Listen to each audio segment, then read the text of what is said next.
Today, we're going to paint this little sunset bird scene. Today, I'm painting on a 4x6 watercolor postcard.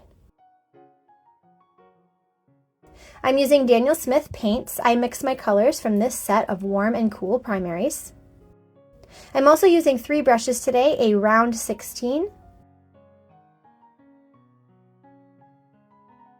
an 8, and a 3.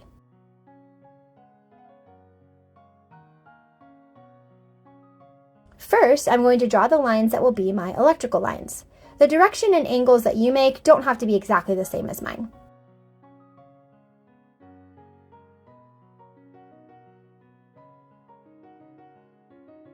I was very professional and used a piece of scrap paper to help me get the lines straight. Next, we'll fill in our sky. We're going to do a sunset gradient, so I'm starting with yellow at the bottom and using my big 16 brush.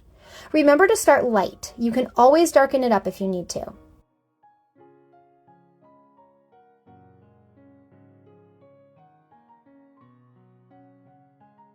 I'm moving on to pink next. The blending of the two will give me a nice orangey color for that transition.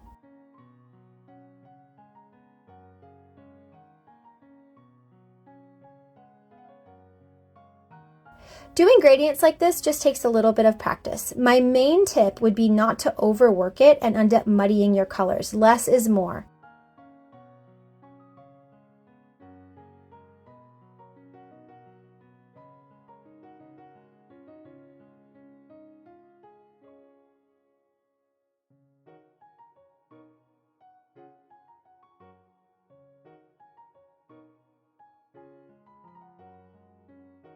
I did blue at the top and then decided to darken it a bit, so I went back and added some more paint and then I dried it with my heat gun.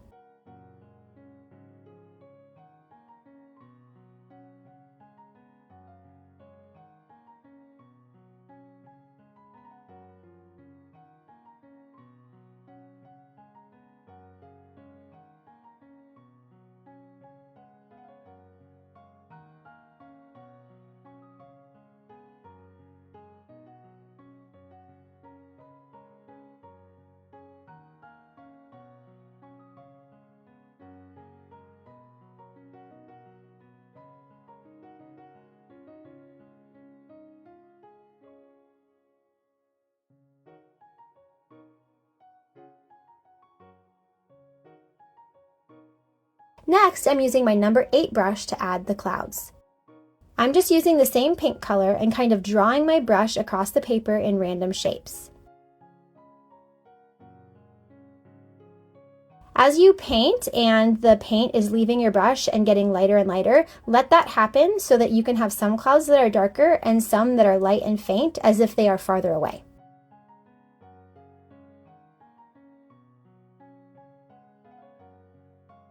I also added some more paint to the bottom of my darkest clouds to indicate some shadowing.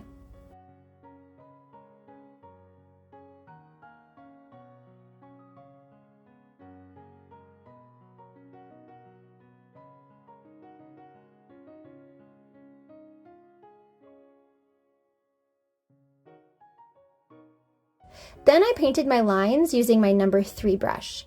This can be a bit tricky, but a couple tips for doing long straight lines like this are to 1, work quickly. I know that sounds a bit counterintuitive, but I found that if I go too slow, I'm far more likely to stumble or change the pressure I'm putting on the brush and mess up the line's thickness. Going quickly seems to help me stay a lot more steady. Number 2, position yourself so that your whole arm can move across your work surface. So I'm not bending my wrist or moving my fingers. From my elbow to the brush basically stays rigid. I'm painting the line by moving my whole arm across the table. Also, don't be like me and start at the bottom. Do your top line first and work your way down.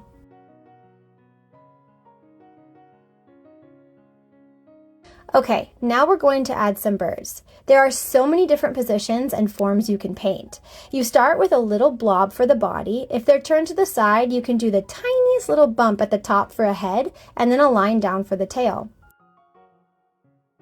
I'm close up here so you can see some of the different poses I did. Some are looking up or forward. One is all huddled up in a cozy little bird ball. Group them in 2s and 3s with a couple here or there by themselves. Have fun with it. I really enjoy this process.